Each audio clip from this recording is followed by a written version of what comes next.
Salut à tous, j'espère que vous allez bien, je suis très heureux de vous retrouver pour une toute nouvelle vidéo. Et aujourd'hui, on va parler du tournoi de Montpellier, tournoi ATP 250 de Montpellier. Dites-moi déjà dans les commentaires si ça vous fait plaisir que je parle un petit peu de ces petits tournois, entre guillemets, c'est un ATP 250. Mais c'est bien aussi un petit peu de faire la promotion des ATP 250 parce que oui, il n'y a pas que les Djokovic, il n'y a pas que les Nadal, il n'y a pas que les Federer dans le tennis. Il y a aussi des joueurs qui aimeraient se faire une place, qui aimeraient se faire une petite place dans le monde des grands. Et c'est bien aussi de parler un petit peu de ces petits tournois, c'est quand même, on en parle rarement de ces petits tournois et c'est bien. Voilà, on va commencer par Montpellier. Donc dites-moi si ça vous plaît, si le concept vous plaît, on va parler de ce tableau. Si ça vous plaît, n'hésitez pas à mettre le pouce, n'hésitez pas à vous abonner. On est plus de 600 maintenant sur la chaîne. Merci infiniment. Et on peut encore monter plus haut, j'en suis sûr, grâce à vous. Alors ce tournoi de Montpellier, on le sait, c'est très dur d'attirer des têtes d'affiche. Et pourtant, ils ont quand même réussi à attirer quand même pas mal de jeunes. On voit Holger Rune, qui sera la tête de série numéro 1. Franchement, attirer Holger Rune ici à Montpellier, c'est quand même vraiment pas mal, c'est vraiment bien. Tête de série 2, on a Yannick Sinner, ça aussi c'est quand même une très grosse pièce à rapporter. L'année dernière, ils avaient réussi à ramener Alexander Zverev. De base, ça devait être Félix Auger-Aliassime qui aurait dû faire Montpellier, mais avec son gros Open d'Australie, il a préféré déclarer forfait à Montpellier. Et du coup, c'est Zverev qui avait fait un mauvais Open d'Australie, qui avait perdu en 8e de finale très sèchement face à Shapovalov, qui avait eu envie de prendre la wildcard pour aller à Montpellier. Donc il y a quand même pas mal de têtes d'affiche. Bautista Agut qui lui souvent fait des tournois comme ça, tournois en France, et il fait souvent Marseille aussi.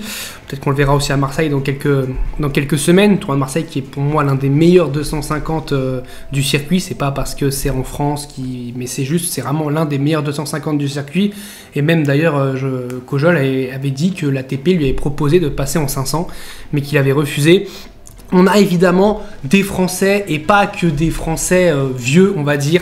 On a déjà Luca Van Hache qui a remporté Roland Garros 2021, rappelez-vous, en junior évidemment, qui jouera face à Hussler le Suisse. Ça peut être un match très intéressant et surtout en plus ce match-là, c'est quand même pour jouer la tête de série numéro 1, Holger Rune. Donc ça peut être pour Van Hache un super moment à passer face à Holger Rune.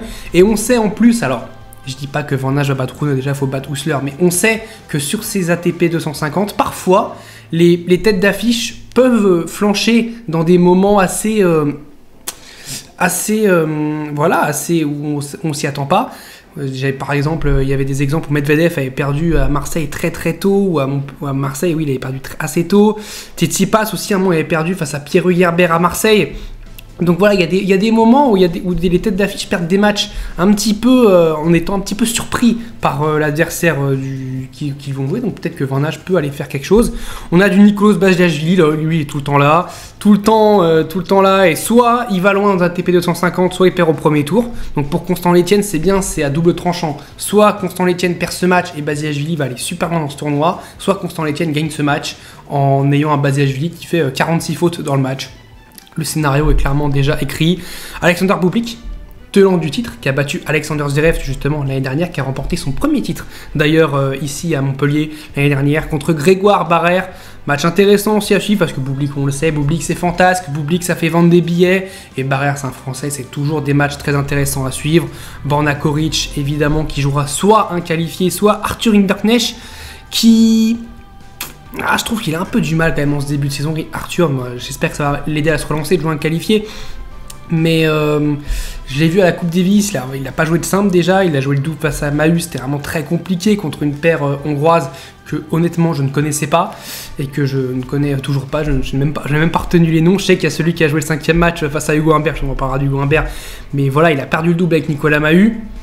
Donc voilà, à voir en simple. Maxime Cressy aussi qui est là, vraiment très sympa, un joueur très sympa à voir. Service volé, c'est un style de jeu différent. On a plein de styles de jeu différents, ça c'est sympa. On a du Bautista Agut qui évidemment on connaît, c'est un mur et c'est un métronome qui peut tout renvoyer. Cressy ça va jouer en quelques balles.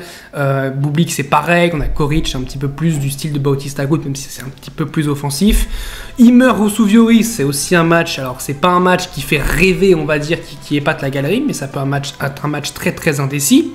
Imer qui avait fait un très bon Montpellier l'année dernière, qui avait battu Gaël Monfils et qui avait battu Richard Gasquet aussi. Il avait fait, je crois qu'il avait fait Moutet, Monfils, Gasquet. Il avait fait cette série-là de Français, c'était assez...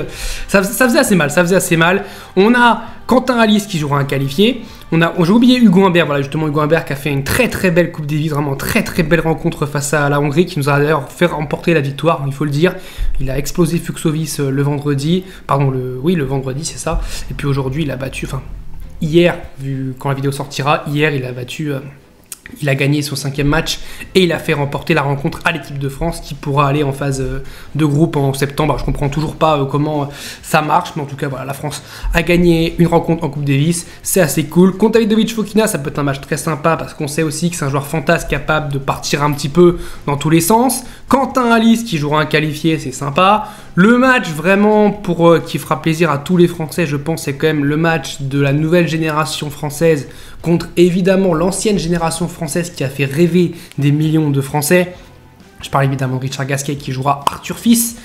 C'est sympa, ça c'est vraiment un match très sympa à voir. Arthur Fils d'ailleurs qui a la wildcard tout comme Humbert et Luca Van Hache.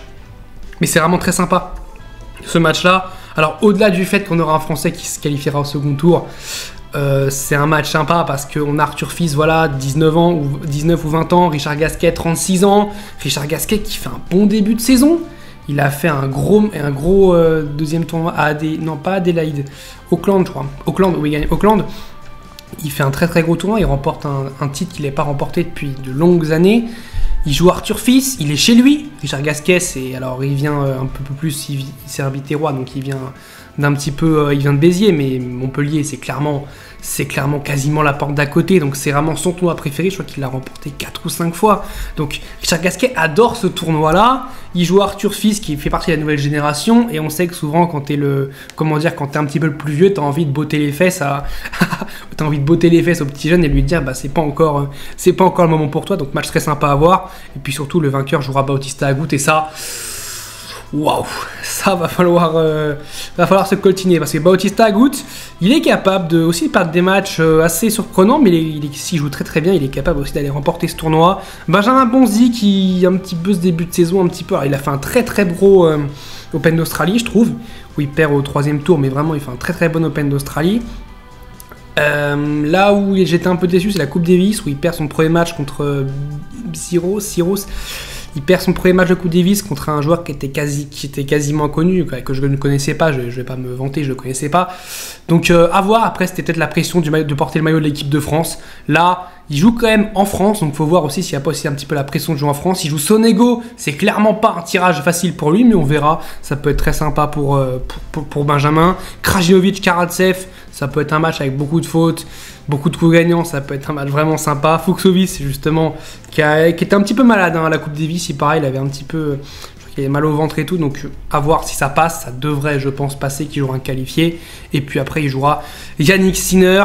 On le voit aussi, le prize money, vraiment le prize money, c'est pas les 2 millions qu'on gagne à l'Open d'Australie, c'est sûr. C'est 85 605 € pour le vainqueur, 250 points, 150 pour le finaliste, 90 pour les demi-finalistes, 45 pour les quarts de finalistes. Donc 45 pour les quarts de finalistes, c'est égal à un deuxième tour de Grand Chelem, et 20 points si tu gagnes un match. Par exemple, Sinner a déjà 20 points de base, Bautista Agut aussi, et 0 points si tu perds au premier tour. Donc voilà, c'est des tournois un petit peu de l'ombre. D'ailleurs, le superviseur, c'est Cédric Mourier, qui a été un arbitre très très très connu en France. D'ailleurs, je me souviens, il avait fait le Wawrinka Federer qui avait fait polémique en 2014. Donc voilà, c'est vraiment un tournoi, je trouve, très sympa. C'est un petit tournoi à Montpellier. Voilà, c'est 630 000 de total financement. Dites-moi si le fait de parler du tournoi de Montpellier, ça vous a plu. Dites-moi si vous voulez que je fasse plus de vidéos sur justement les ATP 250, sur peut-être les ATP 500. Les ATP 500, ça va. On se retrouve très très vite pour parler de Montpellier, peut-être pour parler de la victoire de Caroline Garcia, aussi aller en finale à Lyon, WTA 250, ça aussi, j'espère qu'elle va remporter la finale. Je vous dis salut à tous, portez-vous bien.